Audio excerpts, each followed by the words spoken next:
Host horror channel में आपका स्वागत है। हॉरर कहानियाँ मिलती रहेंगी।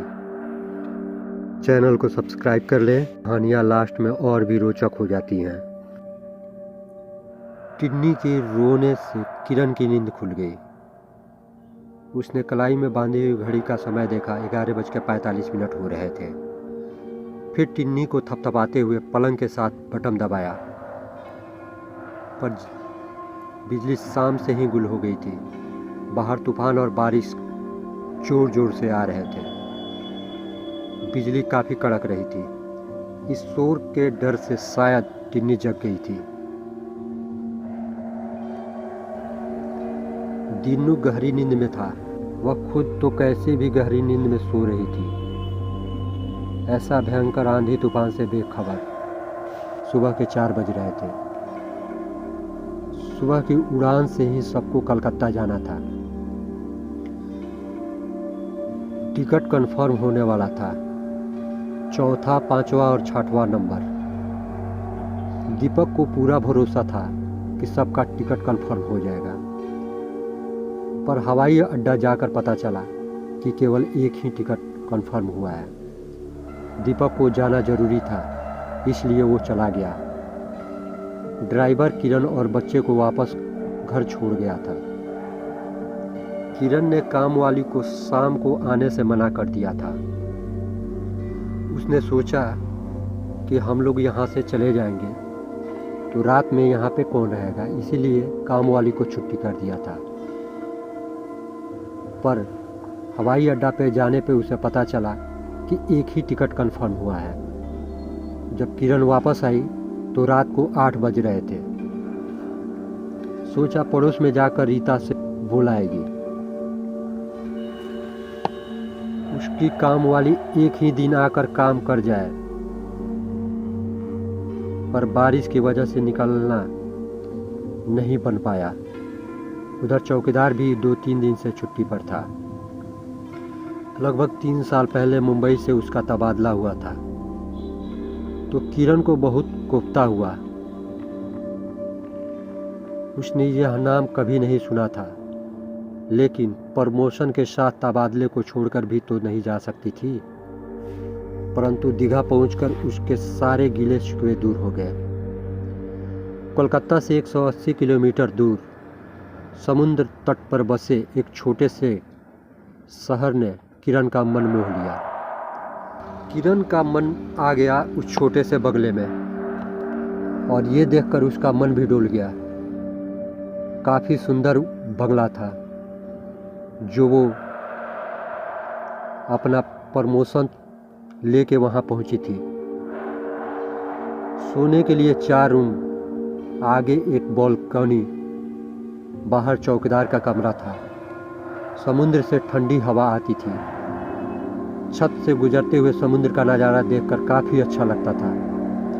जैसे पता नहीं, ऐसा एक सपना जैसा लगता था, पर वो सच्चाई से बिल्कुल बेखबर थी। उसे मालूम नहीं था कि यहाँ पे कितना अंधकारमय होने वाला था। पर किरण समझ रही थी कि मानो उसे आकाश कुसुम हाथ लग गया हो। कुसुम समझ रही थी कि कोई बहुत अच्छा हमको घर मिल गया हो, पर समय उसके साथ कुछ और ही खेल खेलने वाला था। वो अपने बच्चों के साथ जैसे ही बिस्तर पे सोने के लिए गई, उसकी छोटी बेटी रोने लगी। वह चुप होने का नाम नहीं ले रही थी। किरण ने किसी तरह उसे सुला दिया। रात के 1 बज रहे थे। किरण की आंख भर आई थी। उसे अचानक आंख लग गई, पर कुछ देर सोई ही थी कि अचानक बहुत तेज बादल गड़का। बादल की कड़क हुई और उसकी नींद खुल गई। वो देख रही कि बहुत तेज आंधी और तूफान आ रहा है। वो भयभीत हो गई और सोचने लगी, इस तूफान रात में बच्चों के साथ अकेली है। इतना सोच ही रही थी कि तभी उसके बच्चे जग जाते हैं और रोने लगते हैं। फिर वो घबरा के उठ जाती है। और उस सबको चुप कराना शुरू कर देती है। जैसे तैसे करके वो चुप करा रही थी। थोड़ा सा शांत हुए थे, तब तक तूफान शांत हो गया। तो उसे लगा कि शायद तूफान अब ख़त्म हो गया है, अब तूफान फिर नहीं आएगा।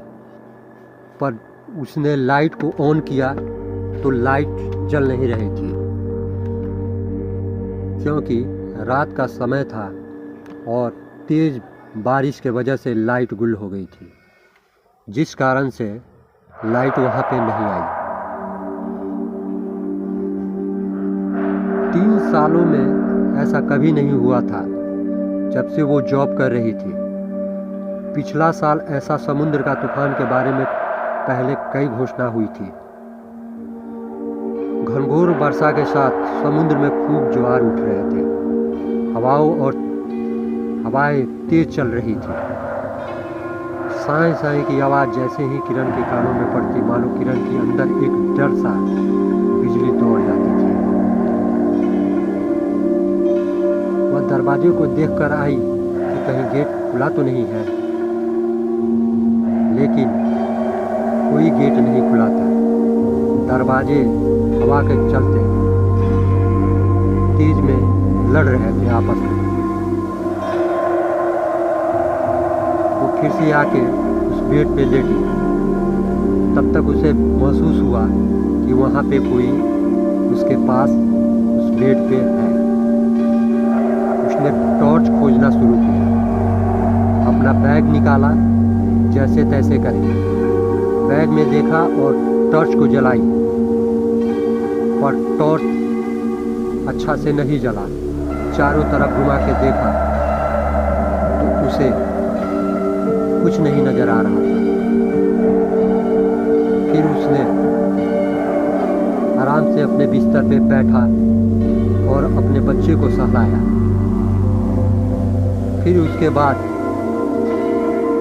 उसने महसूस किया कि उसके बगल से कोई गुजरा है। एक